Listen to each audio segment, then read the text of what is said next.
हम लोग actually Graves disease के बारे में हम लोगों ने स्टडी कर लिया, लेकिन उसके जो कुछ साइंस एंड सिम्टम है और क्या क्या जो फिजियोलॉजिकल चेंजेस आते हैं उसके बारे में हम लोगों ने नहीं देखा था। तो वो इजी पार्ट भी है और कोई बहुत इजी से आप लोग समझ भी जाएंगे। जैसा कि हम लोगों ने स्टडी किया था कि ग्रेव्स डिजीज जो है that is type of autoimmune disease, और उस केसेस में जो है जो थायराइड जो हमारे होते हैं उसमें सर्टेन कुछ जो है स्वेलिंग्स होते हैं, और स्वेलिंग के वजह से जो है हमारा जो थायराइड है सर्टेन एंटीबायोटिक्स के जो एंटीबायोटिक्स होते हैं जो ऑटोइम्यून जो एंटीबॉडी जो होते हैं वो एंटीबॉडी हमारे थायराइड फॉलिकल्स के रिसेप्टर के अगेंस्ट क्या करता है वो बाइंड करना शुरू कर देता है। Such kind of auto antibodies are agonist, और वो जो एगोनिस्ट होते हैं वो क्या होते हैं कि सर्टेन ड्रग्स होते हैं उसके एगोनिस्ट में वो क्या करते हैं रिसेप्टर मॉलिक्यूल पर बाइंड कर लेते हैं, जिसके वजह से प्रॉपर जो फंक्शन है हमारे थायराइड फॉलिकल्स का वो नहीं हो पाता है। हम लोगों ने दो एस्पेक्ट्स देखा था, पॉजिटिव फीडबैक मैकेनिज्म और नेगेटिव फीडबैक मैकेनिज्म। दोनों कंडीशन में आप लोग बहुत वेल क्लियर होंगे कि अगर फीडबैक पॉजिटिव रेगुलेशन तब होता है जब हमारे सेल्स में थायराइड जो हार्मोन्स होते हैं that is T3 and T4 अगर उसकी डेफिशिएंसी होती है तो वह जो पिट्यूटरी ग्लैंड्स है उसको वो सिग्नल हमारा सेल्स जो है प्रोवाइड करता है कि हमें थायराइड जो है T3 T4 की डिफिशियंसी है। हम जानते हैं कि this is also well known metabolic hormones.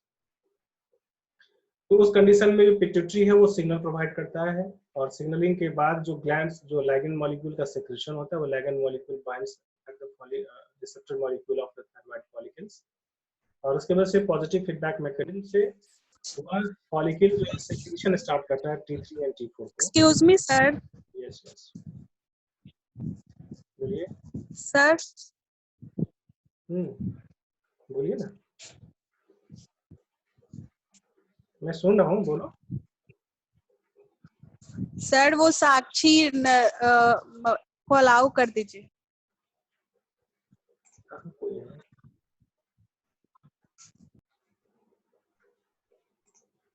अच्छा अच्छा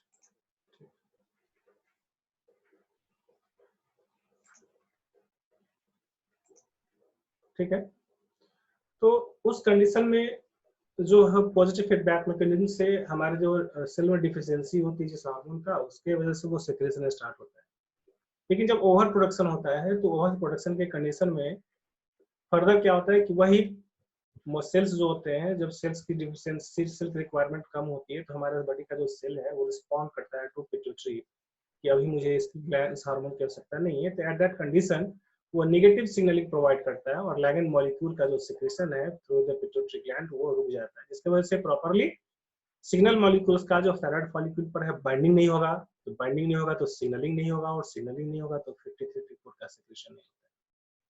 लेकिन कुछ एबनॉर्मलिटी हो जाने की वजह से हमारा बॉडी जो होता है वो इस तरह के ऑटो एंटीबॉडीज का प्रोडक्शन करता है जो क्या होता है कि रिसेप्टर मॉलिक्यूल के एनालॉग्स होता है, और वो क्या होता है कि अगर उसके रिसेप्टर मॉलिक्यूल को अगर वो एक्वायर कर लिया तो जो भी पिट्यूटरी पर अगर मान लो पॉजिटिव फीडबैक मैकेनिज्म जा रहा हो या नेगेटिव सिग्नलिंग जा रहा हो उससे उसे कोई फर्क पड़ना नहीं है, क्योंकि उसके रिसेप्टर मॉलिक्यूल पर जो है पहले से ही एंटीबॉडीज बाइंड कर रखा है, और वह एंटीबॉडी जो है काम करता है प्रॉपरली सेक्रेशन के लिए, और वो सेक्रेट करते रहता है थायराइड T3 एंड T4, जिसकी वजह से हमारा जो सेल की जो मेटाबॉलिक एक्टिविटी है वो चेंज हो जाता है। इसकी वजह से क्या होता है कि ग्लैंड में स्वेलिंग आ जाना, थायराइड फॉलिकल्स का डिस्ट्रप्शन हो जाना, और अगर T3 T4 का अगर सेल्स में बहुत ज्यादा अगर एक्टिव कंसंट्रेशन हो रहा है तो सेल स्वेल कर जाता है सिस्टमिकली जो होता है बॉडी में क्या होता है कि स्वेलिंग आ जाता है, बहुत सारे एब्नॉर्मलिटीज हो जाते हैं। उसमें क्या क्या सिम्टम होते हैं उस सिम्टम के बारे में हम लोग को देखना है। तो Graves' disease is a common cause of hyperthyroidism and overproduction of thyroid hormones, which cause enlargement of the thyroid and such symptoms such as exophthalmos, heat intolerance and anxiety. आप देख सकते हैं फिगर में जो इस फिगर नीचे वाले figure को देखिए, इसमें डिफ्यूज ग्वाइटर है, और उस कंडीशन में क्या है कि जो नॉर्मल जो आपका थायराइड ग्लैंड्स है उसका ये पार्ट है, लेकिन जब वह स्वेल कर जाता है, इनलार्ज हो जाता है, तो वह इस तरह का स्वेलिंग दिखाना स्टार्ट कर देता है। तो एक जो प्रोसेस है उसको बोलते हैं टॉक्सिक ग्वाइटर या थायरोटॉक्सिकोसिस, उसी का दूसरा नाम है। उस कंडीशन में क्या होता है, complex, this is a type of complex disorder occurs due to increased level of thyroid hormone, जो हम लोग बहुत पहले से इसकी स्टडी भी करते आ रहे हैं कि इसके एक्सेस हार्मोन सेक्रेशन की वजह से इस तरह का जो कंडीशन है इसको बोलते हैं हाइपरथायरॉयडिज्म हो जाना। Manifest clinically with various signs and symptoms involving many various system and clinically type जो टाइप्स है उसमें पहला जो है ग्रेव्स डिजीज है, प्राइमरी थायरोटॉक्सिकोसिस और secondary thyrotoxicosis, that is secondary to multi nodular goitre, मतलब जो थायराइड्स ग्लैंड्स है उसमें नोड्यूल्स का फॉर्मेशन हो जाना, हाइपर, जिसको बोलते हैं हाइपरट्रॉफी या हाइपरप्लेसिया, जिसमें क्या होता है कि प्रोलिफरेशन का जो रेट है वो फास्ट हो जाता है, इसकी वजह से ग्लैंड्स में देखेंगे कि नोड्यूल्स का फॉर्मेशन हो जाता है, that is type of secondary thyrotoxicosis. Differences जो है किस एज में किस सेक्स में ये ज्यादा होता है उस कंडीशन में है कि differences between primary and secondary thyrotoxicosis में एज जो होगा प्राइमरी थायरोटॉक्सिकोसिस का, जिसमें सिर्फ स्वेलिंग है, ग्लैंड्स में स्वेलिंग है लेकिन नोडुलर का फॉर्मेशन नहीं होता है, उस कंडीशन में जो एज है that is around between 15 to 25 years. That in secondary thyrotoxicosis जैसे एज प्रोलॉन्गिविटी बढ़ती जाएगी तो वह नोड्यूल्स में, ग्लैंड्स में नोड्यूल्स का फॉर्मेशन हो जाना स्टार्ट हो जाता है, that is comes from onwards 25 to 40 के केसेस में यह कंडीशन स्टार्ट हो जाता है। साइंस एंड सिम्टम क्या है कि appears simultaneously, duration is short, but ये जो कंडीशन है long duration of the swelling and short duration of symptoms। Skin over the swelling, skin becomes warm। अब क्यों हो जाता है ये हम आगे देखेंगे कि मेटाबॉलिक एक्टिविटी उस बॉडी का होता है वह रिड्यूस कर जाता है, जिसके वजह से क्या होता है कि हमारा मेटाबॉलिक एक्टिविटी सेल का ज्यादा हो जाता है, फास्ट हो जाता है, जिसकी वजह से बॉडी का टेम्परेचर इंक्रीज हो जाता है। बॉडी का टेम्परेचर इंक्रीज होने से क्या होता है कि अगर टेम्परेचर बढ़ा तो बॉडी का वेट लॉस होना स्टार्ट हो जाता है, बहुत सारे मोटिव होते हैं जो हम लोग देखेंगे इसको। Skin over the swelling that is becomes warm and secondary thyrotoxicosis में तक कोई सिम्टम इसमें नहीं होता है बॉडी का टेम्परेचर का। कंसिस्टेंसी सॉफ्ट एंड फार्म, ये फार्म एंड हार्ड बिकम्स हो जाएगा। सरफेस स्मूथ एंड ये नॉडुलर होगा। आई साइट्स कॉमनली फाउंड, एकदम नॉर्मल होगा, लेकिन इसमें क्या होगा कि रेयरली फाउंड होता है कि आइस, जो आंखों के माध्यम से जो सिम्टम्स कुछ दिखना होता है वह चीज जो होती है इसमें सेकेंडरी थायरोटॉक्सिकोसिस के कंडीशन में, लेट एज के कंडीशन में ये हो सकता है कि वो ना दिखे, लेकिन प्राइमरी थायरोटॉक्सिकोसिस में आंख के ऊपर जो पार्ट होती है उसमें अक्यूमुलेशन होता है सर्टेन फ्लूइड्स का, इसकी वजह से वह दिखना स्टार्ट हो जाता है। प्रीडोमिनेंट सिम्टम्स में सेंट्रल नर्वस सिस्टम ही मोस्ट इफेक्टिव होते हैं। वो ये डिजीज जो है फर्स्ट टाइम डिस्कवर्ड हुआ था, साइंटिस्ट फिजिशियन थे रॉबर्ट जे ग्रेव्स, और उन्होंने अपने ही नाम पर इस डिजीज का नाम ग्रेव्स डिजीज रखा।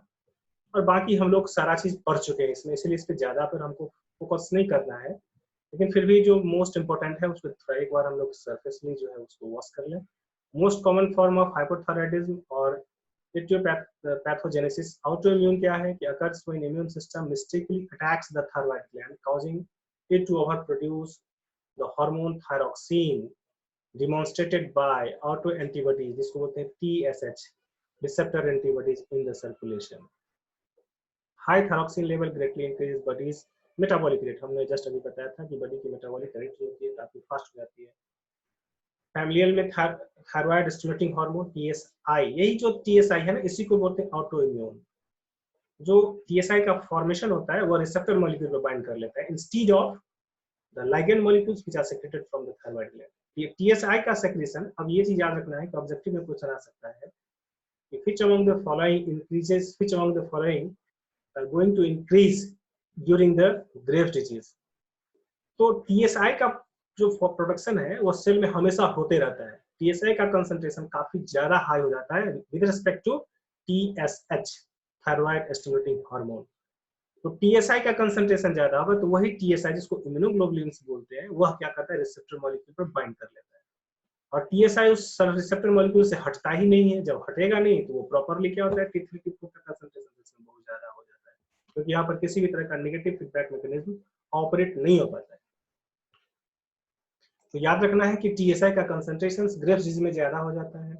एक्सोप्थैल्मस प्रोट्रूडिंग सब्सटेंसेस, कुछ ऐसे जो फ्लूइड सब्सटेंस होते हैं वो क्या होते हैं कि आई बॉल के सॉकेट पर अक्यूमुलेशन हो जाना, या आई बॉल के जो ऊपर आईलिड होता है या नीचे वाले आईलिड पर क्या होता है कि जो वो डिपोजिट हो जाता है, जिसकी वजह से आई जो होते हैं वो बल्ज हो जाते हैं, बाहर की तरफ दिखना स्टार्ट हो जाते हैं, जैसे प्रोट्रूडिंग आई होता है।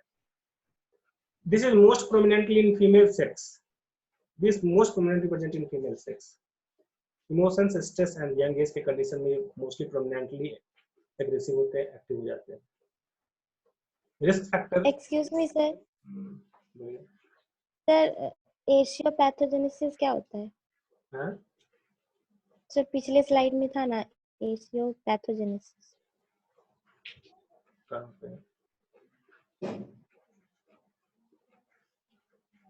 इसके बाद वन, इसके बाद सर थर्ड लाइन में है ना सर एशियोपैथोजेनेसिस।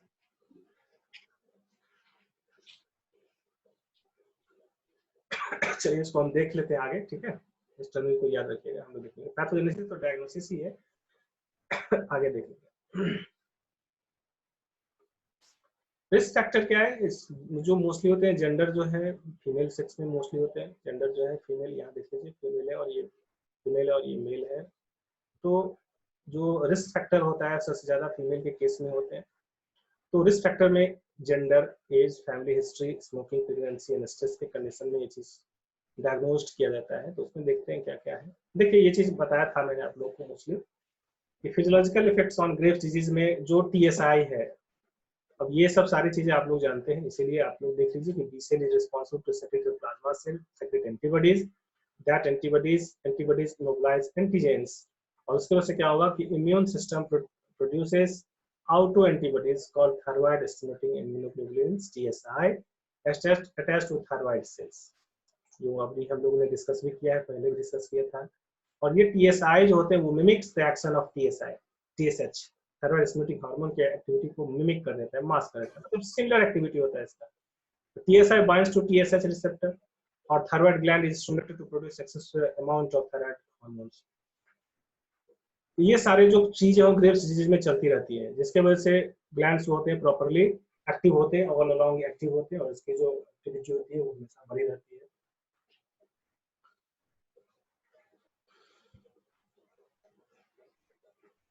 क्लिनिकल फीचर्स में है कि जो सिम्टम है वो फैटिक, जो पर्सन्स होंगे वो जल्दी थक जाते हैं, फैटिक होंगे, और मसल्स वीकनेस होगा, emotional lability, heat tolerance, weight loss, excessive appetite and palpitation, उसका जो रेट होता है वो हाई होता है पाल्पिटेशन का।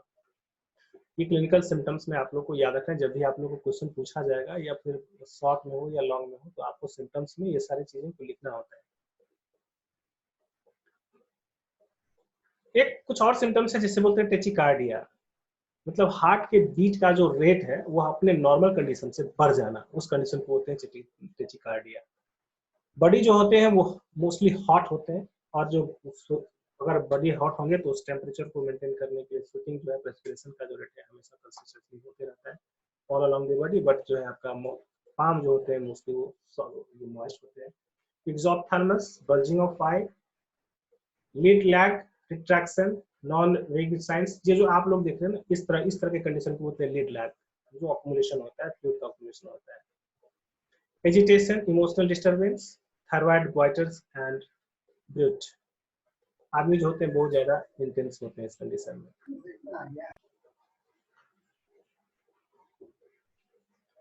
Science of thyroid gland in Graves disease में यूनिफॉर्मली इनलार्ज्ड होंगे ऑल अलोंग। उसके बाद स्मूथ सरफेस, नो नोडुल्स का फॉर्मेशन होगा, जब थायराइड का प्राइमरी सिम्टम है, किसी में नोडुल्स का फॉर्मेशन नहीं हो रहा है, ठीक है। ग्लैंड्स इज सॉफ्ट और fine in consistency, warm and highly vascular. Grave disease है कॉमन, हम लोगों ने ये पढ़ लिया था अभी क्वेश्चन में।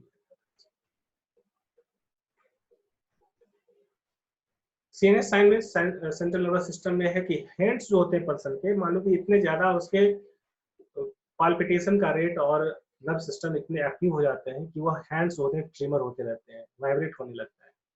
तो सीएनएस का जो साइन है, tremors of the tongue when the tongue is within the oral cavity and tremors of the outstretched hands, always a moist warm hand, ये सब आपके साइंस एंड सिम्टम्स होंगे। ये सब बोर्ड पे जो होता है तो बहुत अच्छे से बताना हो पाता है, लेकिन यहाँ पे तो स्लाइड पे बताना है तो खैर आपको ऐसे ही करना है समय के अनुसार। बोर्ड पे बताने में जो फेस टू फेस जो इस पे इंटरेक्शन होती है तो काफी ज्यादा क्लैरिटी होता है, सबको पढ़ाने में भी अच्छा लगता है। कार्डियोवास्कुलर जो साइंस है उसमें tachycardia depending upon pulse rate thyrotoxicosis can be classified as mild, moderate and severe. Mild का केस जो होगा वो 90 to 100 पर मिनट, क्योंकि मेटाबॉलिक रेट बढ़ा हुआ रहता है, पाल्पिटेशन रेट बढ़ी हुई है, बॉडी का टेम्परेचर बढ़ा होता है। मॉडरेट जो होगा 100 to 110 मिनट्स, और सीवियर होगा तो मोर देन 110 पर मिनट्स जो होगा पाल्पिटेशन रेट बढ़ा रहेगा। Palpitation and extra systoles. Eye signs में जो है वो मोस्टली जो है देखना है कि exophthalmos is common caused by infiltration of retrobular tissues with a fluid and round cells with a varying degree of retraction or spasm of upper lid। ये जो देख रहे हैं तो आप लोग को स्वेलिंग महसूस हो रहा होगा, दिख रहा है, तो वो जो पार्ट है वो इज़ोप्थैल्मस का पार्ट है। एक कंडीशन है von graphic sign, lid lag sign. ये सिमिलर चीजें हैं जो यहाँ पर when patient is asking to look up and down, कह रहा है कि पेशेंट को कहीं ऊपर और नीचे की तरफ देखने के लिए, तो वह जो है प्रॉपरली मूवमेंट नहीं कर पाता, ऊपर की तरफ मूवमेंट नहीं हो पा रहा है या नीचे की तरफ मूवमेंट नहीं हो पा रहा है। इस कंडीशन को ही बोलते हैं von graphic signs, lid lag sign. Upper eyelid can not come up with the speed of movement of the finger because of lid spasms। अगर मान लो कि हम अपने फिंगर को ऊपर उठाते हैं, कहेंगे कि आंख जैसे फिंगर उठ रहा है, जैसे हम लोग का नॉर्मल विजन है, और हम लोग जैसे उसको फिंगर को ऊपर ले जाएंगे तो वैसे ही हमारा आंख भी ऊपर जा सकता है, सिमिलर वे में जितना फास्ट से कर सके मूवमेंट हो सकता है। लेकिन उस कंडीशन में रिट्रैक्ट हो जाता है due to accumulation of spasms on the upper eyelid, जिसको से मूवमेंट नहीं हो पाता है। इस कंडीशन को बोलते हैं von graphic sign, lid lag sign. Sir excuse me sir, sir वो पहला वाला line, no sir Diksha, sir वो पहला वाला जो पिछले स्लाइड का सर जो था वो समझ नहीं आ रहा, इन्फिल्ट्रेशन ऑफ क्या बोल रहा है। उसी समय बोलना चाहिए, स्लाइड आगे बढ़ जाता तो नहीं करना चाहिए सर। वही यही स्लाइड तो था। यही ना सर देखो इज़ोप्थैल्मस के कंडीशन में क्या होता है कि अगर मान लो कि T3 T4 का अगर कंसंट्रेशन ज्यादा बढ़ रहा है तो दैट इज रिस्क। उसमें क्या होता है कि मेटाबॉलिक रेट हाई हो जाता है बॉडी सेल्स का, और कुछ ऐसे फ्लूइड्स होते हैं जो हमारे जो आई बॉल का सॉकेट होता है उसके पीछे वो अक्यूमुलेट हो जाता है। जो मान लो कि एक नॉर्मल हम लोग का आई बॉल है, सॉकेट है, तो हमारा आंख क्या है अपने सॉकेट के अंदर में, लेकिन उसके अगर बैक साइड पर या उसके पेरिफेरी पर अगर अक्यूमुलेशन हो जाए फ्लूइड का तो क्या होगा, आई पर कंप्रेसर पड़ना स्टार्ट हो जाएगा, जिसकी वजह से क्या होगा कि आई बाहर होना स्टार्ट हो जाएगा, protruding outside into the environmental side. तो फिर स्पेस तो चूंकि एक्वायर कर रहा है, हमारा फ्लूइड अक्यूमुलेट हो रहा है। तो यही चीजें हैं कि exophthalmos is common caused by infiltration of reticular tissues. उस टिश्यू का क्या होता है कि इन्फिल्ट्रेशन होने की वजह से अक्यूमुलेशन होता है with fluid and round cells with a varying degree of retraction or spasm of upper eyelid। जो अपर आईलिड का जो पार्ट है वह क्या होता है कि इस तरह से फ्लूइड का अक्यूमुलेशन हो जाता है कि यह जो बॉडी पार्ट है प्रॉपर्ली रिट्रैक्शन, मतलब उसमें अब कॉन्ट्रैक्शन नहीं हो पा रहा है, वो रिट्रैक्ट नहीं कर पा रहा है, एक मतलब स्टिफनेस आ जाएगा। उस स्टिफनेस की वजह से उसका जो प्रॉपर्ली जो मूवमेंट है, जो डिग्री ऑफ फ्लक्चुएशन है मूवमेंट है आई साइड का और आईलिड का, वो प्रॉपर्ली नहीं हो पाएगा। अब प्रॉपर मूवमेंट अगर नहीं हो पाएगा तो फिर क्या होगा कि आई बॉल को अगर हम चाहें कि ऊपर उठाना तो नहीं हो पाता है। तो स्टिफनेस हो जाने की वजह से फ्लेक्सिबिलिटी का जो जो रेट है, डिग्री है, अगर वो रिटार्ड हो जाए तो प्रॉपरली क्या होगा कि वो मूवमेंट नहीं हो पाता है। समझ में आया मेरी बात? एक बार अगर नीचे गया आईलिड तो उसको ऊपर आने में बहुत टाइम लगेगा। हाँ टाइम लगता है, बस क्योंकि अब स्पेस जो है वो, अब स्किन क्या है कि स्टिफ हो चुका है, टिश्यू जो है वो स्टिफ हो चुका है, स्टिफनेस की वजह से वो प्रॉपर्ली मूवमेंट नहीं हो पाएगा। समझ में आ गया?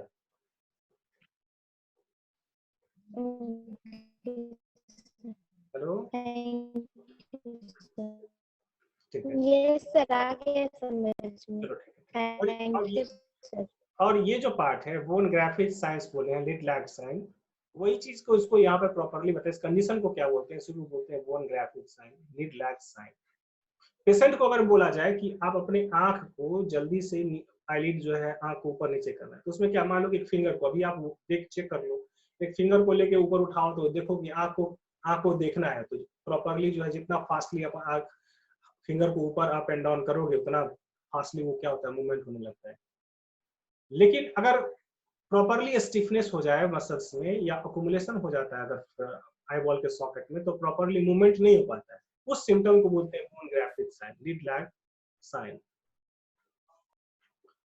When the patient is asking to look up and down, upper eyelid cannot cope up. अब upper eyelid जो है उसको cope up नहीं कर पाता है with the speed of movement of the finger because of lid spam. Lid में जो है spam का डिपोजिशन की वजह से प्रॉपरली मूवमेंट नहीं हो पाता है। इस कंडीशन को बोलते हैं von Graefe's sign, lid lag sign. ठीक है, कोई प्रॉब्लम? अब ये है मेलिग्नेंट एक्सोप्थेल्मस। कंडीशन में क्या है कि जो अकुमुलेशन हो जाता है फ्लूइड में, बहुत कट के आ रहा है सर। हाँ, थोड़ा सा नेटवर्क का इशू है, घर पे हूँ मैं इसलिए कह रहा हूँ, समझ सकता हूँ सर, कट जा रहा है बस सर। अभी ठीक है ना? मैलिग्नेंट एक्सोप्थेल्मस की कंडीशन में क्या होता है कि अब वो जो आई वॉल का अगर मान लो कि बहुत ज्यादा बल्जिंग हो जाए, बाहर हो जाए, तो हमारा जो इन्वायरमेंट है उसके एक्सपोजर में केरेटिना का ड्राई अप होना स्टार्ट हो जाता है, कंजक्टिवाइटिस होने लगता है। मतलब वो हमेशा उसका बड़ी आई जो है हमेशा रेडी रहेगा, केरेटिना जो है उसका डिस्ट्रक्ट होना स्टार्ट हो जाएगा। तो वो जो कंडीशन है उसको बोलते हैं malignant exophthalmos. Occurs in untreated case of Graves disease. अगर ग्रेव्स डिजीज का प्रॉपर्ली अगर ट्रीटमेंट नहीं हो तो इस कंडीशन में ये सारी चीजें होती है। The disease continues infrequent blinking secondary to exophthalmos resulting in constant exposure of the cornea to the atmosphere. Clear है? This results in keratitis, corneal ulcer, conjunctivitis can occur, may even lead to blindness. अब वो environment में हम properly क्या exposure हो रहा है, उस एक्सपोजर की वजह से क्या होता है कि कॉर्निया का ड्राई अप होना, कंजंक्टिवाइटिस हमेशा रहना, ये हमेशा रहेगा तो अल्सर क्रिएट हो जाएगा। उसकी वजह से हो सकता है कि धीरे धीरे जो आई साइट है वो खत्म हो जाए, कॉर्निया ड्राई हो जाए, खत्म हो जाएगा, तो वो ब्लाइंडनेस क्रिएट कर देता है। In later stage, optic nerves damage and blindness can occur. अगर ये persistently एक्सपोजर हो रहा है इन्वायरमेंट के कंडीशन में, तो धीरे धीरे क्या होगा कि जो ऑप्टिक नर्व्स है, जो हमारे ऑप्टिक नोब्स को वो सिग्नल जो प्रोवाइड करता है, ऑप्टिक नर्व धीरे धीरे क्या होगा, ड्राई अप होना स्टार्ट हो जाएगा, डैमेज हो जाएगा, जिसकी वजह से परमानेंटली जो है person becomes blind. That is called as malignant exophthalmos. Thyrotoxic myopathy. देखो इस कंडीशन में क्या है कि mild weakness of proximal limb muscles is common. Limb जो मसल्स है उसमें क्या होता है कि वो वीकनेस स्टार्ट हो जाता है। Weakness of extra ocular muscles results in double vision. अब आंख आवाज ही नहीं आ रही, अभी भी प्रॉब्लम है।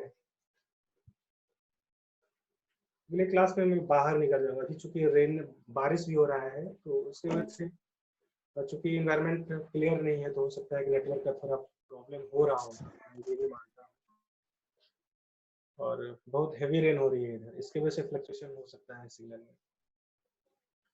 और हमें लगता है कि करीब करीब 20 घंटे से बारिश हो रही है इधर नॉर्थ बिहार में, इसीलिए प्रॉब्लम हो सकता है। सर बहुत बारिश हो रही है। हाँ, यस सर, हैवी डाउनफॉल है, इसीलिए हो सकता है इसके वजह से भी हो। लेकिन आप लोग इससे फिर से अगर जो वीडियो होगा वो अपलोड मैं करूंगा तो उसे आप लोग देख लेना, समझ में आ जाएगा। बहुत भारी कोई ऐसा इश्यूज नहीं है कि आपको कोई मॉलिक्यूलर पार्ट है इसकी वजह से आप लोग को प्रॉब्लम होगा। अगर होगा तो मैं हूँ ही बताने के लिए, ऑलवेज रेडी हूँ। Myopathy respond to antithyroid treatment and proximal limb muscles, ocular muscles and frontalis shows weakness. आप इन लोग को पढ़ेंगे, सिम्टम को थोड़ा याद रखना है, बहुत ज्यादा इस पर स्ट्रेस नहीं देना है। देखो seen in thyrotoxicosis patients treated with surgery and antithyroid drugs. उसमें जो हम लोग जो कुछ मेडिसिन रिक्वायर्ड करते हैं उसमें हम लोग सर्जरी होता है और जो कुछ एंटीथायरॉइड ड्रग्स रहते हैं वो हम लोग प्रोवाइड करते हैं। Bilateral symmetrical deposition of myxomatous tissues in pretibial region. Bilateral deposition का मतलब होता है कि जो बड़ी जो पार्ट है जहाँ पर डिपोजिशन होगा उसकी वजह से अल्टरेशन फील होगा। तो इस तरह का डिपोजिशन बॉडी में क्या होता है, हो जाता है, फैट सब्सटेंस का अक्यूमुलेशन होता है। स्किन क्या होगा, ड्राई होगा और पोरेजेस। फिर से सारा आवाज चला गया। रिकॉर्डिंग जाएगा तो उसमें क्लियर हो जाएगा, आप लोग हो सकता है ना जाए, रिकॉर्डिंग थोड़ा एक बार देख लीजिएगा, ठीक है। Non pitting may be associated with clubbing of fingers and toe called thyroid एक्रोपैथी, हमारा जो फिंगर्स है ना उसमें क्लबिंग, प्रॉपरली जो फिंगर्स का जो होता है वो क्लबिंग नहीं हो पा रहा है, मूवमेंट नहीं हो पा रहा है, उस कंडीशन को थायराइड एक्रोपैथी। डायग्नोसिस में जो है फिजिकल एग्जामिनेशन में लेबोरेटरी टेस्ट करेंगे तो इसमें कंप्लीट ब्लड टेस्ट करवा सकते हैं, फास्टिंग में ले सकते हैं, उस कंडीशन को शुगर का एस्टिमेशन होगा, यूरिन एस्टिमेशन होगा, एक्सरे टेस्ट। सीरम का T3 and T4 most important है, थायराइड एंटीबॉडीज का एंटीबॉडी का टेस्ट होगा, स्लीप पल्स रेट जो है एलिवेटेड होगा।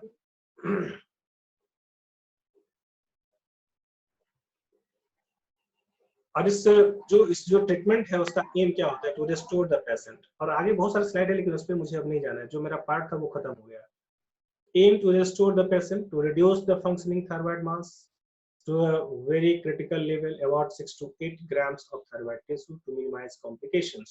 ट्रीटमेंट का यही रीजन है कि मेरा जो पेशेंट है वो रिस्टोर करे और जो थायराइड मास का जो प्रॉपरली प्रोलिफरेशन हो रहा है वो क्रिटिकल लेवल से अगर थ्रेशोल्ड कंडीशन से ज्यादा बढ़ रहा हो तो उसको रिटार्ड कर देना है, कॉम्प्लिकेशंस को जितना हो सके मिनिमाइज करना है। दैट इज कुछ एंटी थायराइड ड्रग्स हैं तो उसको यूटिलाइज करना है। अगर मान लो कि पर्सन जो है प्रॉपरली अगर मेडिसिन के बाद अगर ना हो तो फाइनल जो है वह ट्रीटमेंट है सर्जरी। और सर्जरी में जो भी नोड्यूल्स का फॉर्मेशन हो रहा है और जो भी पार्ट जो प्रोलिफरेट कर रहा है उस पार्ट को क्या करते हैं, उसको रिमूव किया जाता है। तो सर्जरी जो है उसका मोस्ट, जो देखो आप ये फिगर्स आप देख लो, अगर ये सब जरूरत नहीं है आप लोग को इसे देखने के लिए। थायराइड लोबेक्टोमी की कंडीशन में देखो आप इस पार्ट को क्या किया जाता है, उसको बाहर निकाल लिया जाता है और फर्दर जो है जो भी पार्ट है उस चीज को जो हाईली प्रोलिफरेट कर रहा है उसको बाहर निकाल लिया जाता है और थायराइड बिकम्स नॉर्मल। सर्जरी क्या है, rapid cure and high cure rate. Surgery इसके प्रोसेस से क्या होता है कि इसकी जो रेट है रिकवरी का बहुत फास्ट है। डिसएडवांटेज क्या है कि इसमें 5% केस होता है रीअकरेंस होने का, फर्दर फिर से हो जाने का। अगर मान लो कोई भी एक ऐसा केस हो कि रह गया, या फिर हो सकता है कि चूंकि वो प्रोलिफरेशन रेट हो रहा है T3 T4 के कंसंट्रेशन को अगर वो मिनिमाइज नहीं कर पा रहा हो सकता है कि वो रीअकरेंस हो जाए। ये इसका डिसएडवांटेज है, बट 5% केस नहीं हो रहा है। थायराइड इनसफिशिएंसी में हाइपोथायराइडिज्म इन 20 to 40% केसेस और कॉम्प्लिकेशंस बाय सर्जरी इटसेल्फ, हो सकता है कॉम्प्लिकेशंस का अपना कुछ डिसएडवांटेज हो।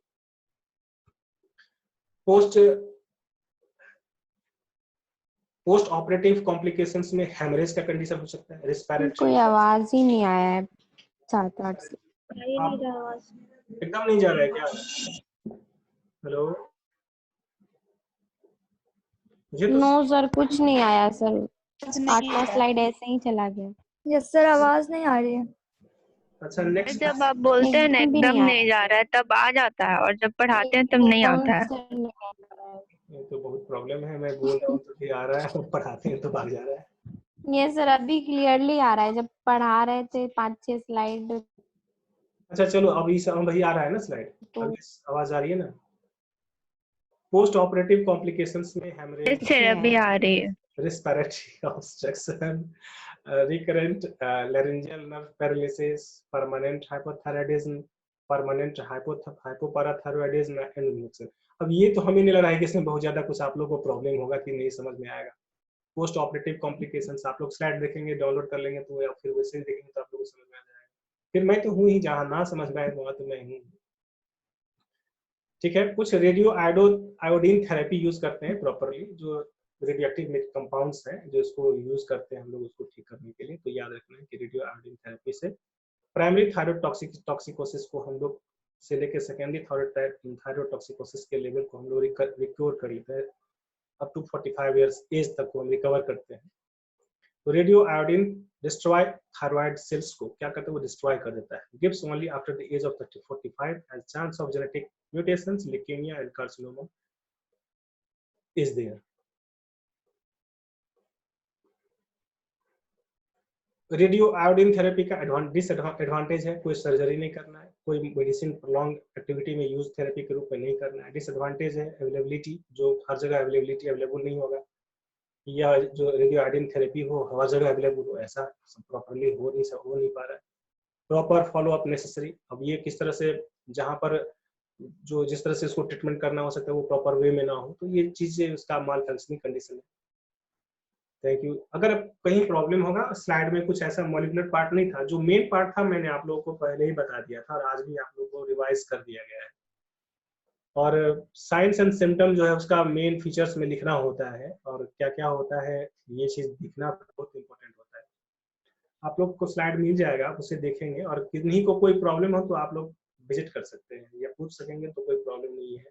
मैं हूँ ही आप लोग के सॉल्यूशंस के लिए और ऑलवेज अवेलेबल हूँ। मैं नेक्स्ट क्लास में कोशिश करूंगा कि अपने घर से थोड़ा सा 1 किलोमीटर के डिस्टेंस पे मैं चला जाऊँ। अगर मैं यहाँ रह गया तो फिर आप लोग का सोल्यूशन हो जाएगा, आगे से वॉइस नहीं आएगा। Thank you very much. Okay sir, thank you sir. Thank you. Thank you, sir.